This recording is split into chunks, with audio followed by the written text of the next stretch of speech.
Apektado sa grabing pagbaha ang ubang probinsya sa Davao de Oro o Davao del Norte sa pag-ulan kadala sa shearline nga nagsugod ni adto pang Lunes sa gabi. Sa Davao del Norte daghang mga lugar ang lubog gihapon sa baha. Gani mideklara na og state of calamity ang Asunsyon sa Davao del Norte tungod sa grabing baha. Naggama na lang og kawayan nga bangka ang mga residente dinhi sa Mankilam, Tagum City sa Davao del Norte tungod sa lagpas tao nga baha. Sinong Victoriano, misakay na lang sa moong bangka human nalunupan ang iyang balay. Lisod kayo eh. Ano ba? Lisod kayo. Sir kay kuan dili kuan tabok-tabokon lang. Sa kataas sa tubig baha nga misulod sa kabalayan, dunay mga residente nga sa dapli na lang sa kalsada nagtinir. Ay, lisod pud sir oy nami diri. Kung ano wala man muna dato sa evacuation na layo ba? Layo man gud sir. Nya labi na yung ana nga wala koy suga didto kay burn out baya so. Hinuon ang ubang residente dinhi sa Loretta Elementary School sa San Miguel, Mibakwit. Kadako kay diferensya kay kanang mag-CR ka, magkuan ka unya diri nga nya kuan na mas safe ka diri pero ang pagtulog nimo, ang pagkuan nimo dili ka kayo ka kuan murag magmata-mata lang yapon ka. Bana man. Paited kay sir kay nga bulintang gito among mga kan dito mga sanina, mga gamit gid namo didto, mga hayop, nang lutaw na sila. Bisan pa og init ang sa nating panahon kaganihang buntag, padayon ang pagsaka sa level sa tubig sa Barangay Kanukotan. Gani kining balay halos miabot na sa atop ang level sa tubig baha.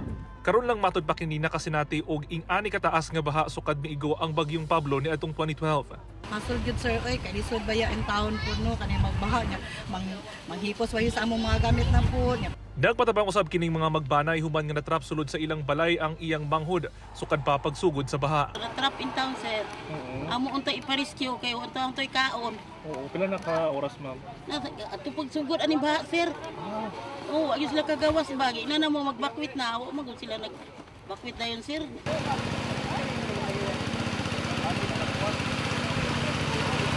Wala sab nakaikyas ang barangay pagsabangan sa paglapas sa suba sa lugar. Ubay-ubay ka mga motorista ang na-stranded. Busa ang uban, nakhitch sa dakong sakyanan. Pero wisyo sab ang hatod sa baha sa mga residente sa Purok 1, Guadalupe, Carmen, Davao del Norte.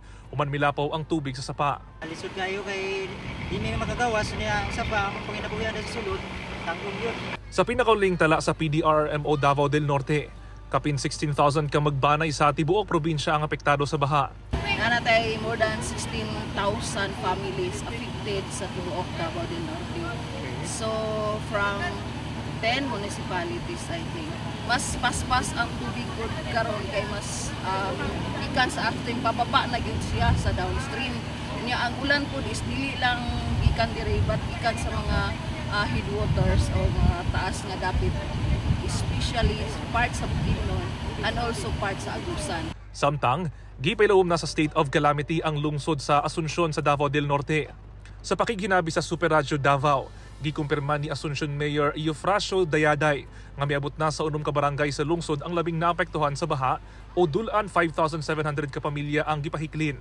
Sa pagkakaron, nagpadayon ang rapid damage assessment and need analysis sa mga barangay nga apektado sa pagbaha.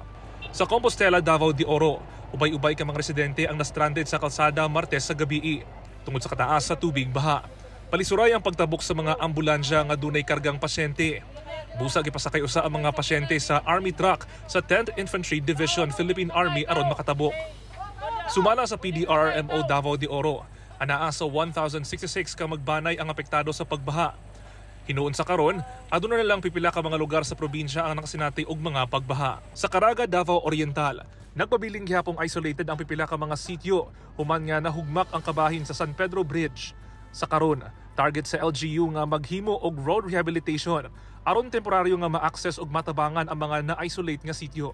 Patasog po today dili pagid pwede siya mabutangan og mga like for example ang bangka tungod kay kusog gihapon ang tubig sa may sapa. Kauban si Mel Colmenares sa kamera.